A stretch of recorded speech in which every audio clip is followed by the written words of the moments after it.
Hi, this is Book Chat with You, and I'm Matthew Hernandez. In most every episode, I want to cover, at least for now, a short story that we could discuss and make it very approachable. Whenever it's available, I'll post the audio and the audio and text of the story down below. Now, I've been sticking with a lot of Carol Shields, and I guess she's not very popular, and so I can never really find the audio and video of it. I'd be more than happy if I could then be the one to read it and put some of those audios online or something. If the Carol Shields Foundation sees this and they would allow me to do so, I'd be happy to. But today I'm going to try to not be too long, and I want to go over a few of the short stories that kind of stuck to me so far. There's really only one I'm really trying to go over, but I don't want to jump into that too fast. So to kind of go from the beginning.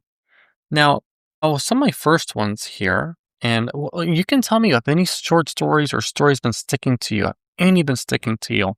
So I want to hear. I don't want to make all this about me. There's enough content that's just about the person who makes the content. And it'd be cool if, that's great. It's wonderful that people do that. I'm not really disparaging people at the moment, but it'd be cool if somebody tried to make a content about you and what do you think and all that stuff. But one of the firsts I did was Chatting About a Man from Planet Earth by Giancarlo, I think it's Genta, I don't know. But I like the story. I liked these stories I got from Humble Bundle that were scientific fiction, as they called themselves. When I described these books to others, they just called it hard science fiction. But I like these. I like the degree of realism that they try to put in it. And I liked in a sense that these were not written by authors in a sense. There's something kind of raw about that. There's something kind of real about that. There's something about so many stories now where people want the whole story to be so sharp and everything is so well explained and there's no loose ends. And I like that a story aims to be realistic. Then they want a way that we know of no possibility that there could be faster than light travel, but then the guy needs it for the story. So it's like, what kind of theory can I find for that? And I kind of like it. I think about this one Battle Angel Alita. So this did not belong on as a podcast at all because it's just purely like a graphic novel, right? But I put a few of these in here that I made years ago just to try to pad this podcast. So now I try to talk in a way that's good for both audio and video. How do I do that? And it takes practice. Oh my gosh, it's taking practice to do that. How do you speak in a way that works for both formats simultaneously? And maybe you're like me. Maybe sometimes you're listening to a video off YouTube and you're just listening and there's a lot of video stuff going on and you're just listening. But I do it. But I also think about this because when I listen to maybe Eric July, and I've not read any of his comics from the Rippaverse, or is it Rippaverse? But maybe it'd be cool to cover that as a podcast. And here I say this as a very unsuccessful podcast guy. But hey, there's an opening for there, right? I mean, if nobody's covering his comic series as a podcast, then hey, that'd be cool. I mean, hey, I got 6 downloads at the moment of this recording on Battle Angel Alita. So there's some audience there which isn't looking at my other stuff. I think about this next one. 365 Days by Ronald J. Glasser, because it has a kind of anti-war bent to it. It's not an anti-war book, but there's kind of a bent there, right? And I think that's kind of important sometimes. And I'm a veteran, and I've had mixed feelings back and forth about my military service and stuff, but I think it's good. I think it's good if some people serve honorably and stuff. And the older I get, even though I'm not very pro-state or whatever, sometimes, if you're one of the good guys and you're there, sometimes it's kind of best to just stay there and try to make the place more honorable the best you can. So, I thought about this one, The Lone Ranger and Tonto Fist Fight in Heaven, because, I did one on Sherwood. Darn it, his last name just slipped my mind. The story Hands. And I kept saying Sherman instead of Sherman, I think. But I like some of these collections, I think, about like a short story collection about a place or set of characters, but it's not a novel. It's kind of an interesting concept, right? It's kind of an interesting concept. I think about these noir stories a little bit, and some of these they're they're exceeding the lengths of a short story by just a tiny bit, right?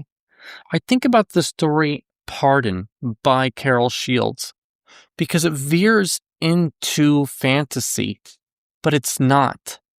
And I mean, I truly think that real life is stranger than fiction. And that sounds unbelievable to some, but every now and then you hear about some weird story and it's like, that doesn't sound real, but it is real because I don't know, real life can be weird. And I look at this and it veers into fantasy. So does the next one, words. And I think I heard Carol Shields say, where does the line go from one to another? And I think she was playing with that within genres. I like the story scenes. I like it a lot. One of my favorite stories that I haven't done yet, and I'm pretty sure I'd say this again, would probably be Thank You, Ma'am by Langston Hughes because it offers so much, especially with ESL. It could be such a simple story, but yet it does provide so much for conversation. And it is such a common thing that any of us could actually deal with. Some of these stories that are so mundane and so pedestrian, they don't actually offer things that we might all experience in our day-to-day own lives. But that story, Thank You, Ma'am, does.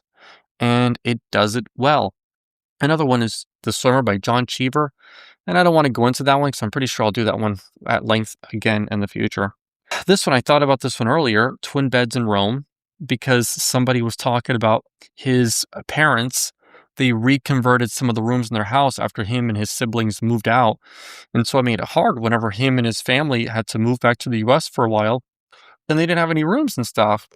Kind of makes me think of this. He told me that his parents technically have like 3 living rooms in their house and 2 of them have TVs. And it's like, why? Well, one of them can watch the soap operas and the husband can watch his own programs and watch the news all day. Gosh, I mean, I look at the news enough and it just rots your brain. Now, am I there yet? I think about this one hands, but now I'm going to really, really get to it. The real reason I'm making this video, and it might be interesting to make a video like this about once every 2 or 3 months, right? And that might be interesting because these stories, they stick with us. And it's not always like, oh, let me give you a recap and let me go and make a 30-minute video on 6 books. And then by the time you like your hellos and your goodbyes, and each one of those is like a minute and a half. I mean, how long are you really covering things? So at least I covered them all at length before. But the real reason I'm making this video is honestly this story, An Act of Vengeance by Isabel Allende. Now, when I spoke to a friend earlier, the same one I kind of mentioned with or whatever, it's the mundane scenes, right? In the last podcast, I mentioned the story scenes and how I didn't agree with part of this with the story happy endings.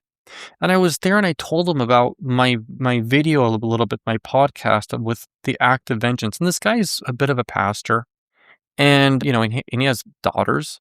And I told about this and he's like, well, and I asked him about, what I said about forgiveness a little bit. It's kind of haunted me at night, what I said about the story Act of Vengeance. But then all he really kind of said back is like, I don't get how they fell in love. I don't get how they fell in love. And this point really haunts me. And I can't go into too much of a tangent because I want to keep these videos short. I'm at 9 minutes and about 10 seconds now. And it's like, and it kind of haunts me a little bit of what I said. Because somewhere in that, I mean it. Like partly the obsession, partly forgiveness, but in a sense, it kind of like the whole thing haunts me because I don't want to delete the past video. But it's like, what can I say? What could be said? And it's a very, what was her intent with that? And what was she ever leaving somebody to say when looking at this in the future? Because part of my own comments have haunted me about it because I cannot necessarily ask somebody to forgive somebody like this. And I think I've been trained in a way when you look at characters, you spend time, you go to write an essay, you create some kind of thesis statement to write an essay. You're going to write, a 6-page essay for college, and you treat these characters a bit as if they were real people and what their intentions are. So I come with it a bit with a background like that. And this story has been haunting me, frankly, for various reasons. And I mean, I mean, I mean, I don't want to say I do every cliche thing as a Christian correctly or something, but I did have a small impulse for thinking about it. Like, maybe I can say this, but it's like, I cannot tell somebody to do something that maybe I couldn't do. And I do think about things like, a story in Australia where a guy who was drunk and he's like in his 20s and he ran over some kids, and then the father of those kids said, "I forgive you," and he goes over there and he proselytizes to the guy, and then now the prisoner in jail, he does proselytizing himself and whatever, and he forgives him. But it's like, if that guy read the story and he says that, then he can say that. But I've never been in a position where I can then posit this. But what was Isabel Allende thinking to then put the story out? When you look at some of the news, and I don't want to do politics. I don't want to do politics. But it's like you see something in the news, and it's like we still haven't got all the information about this list and what this guy had on his list.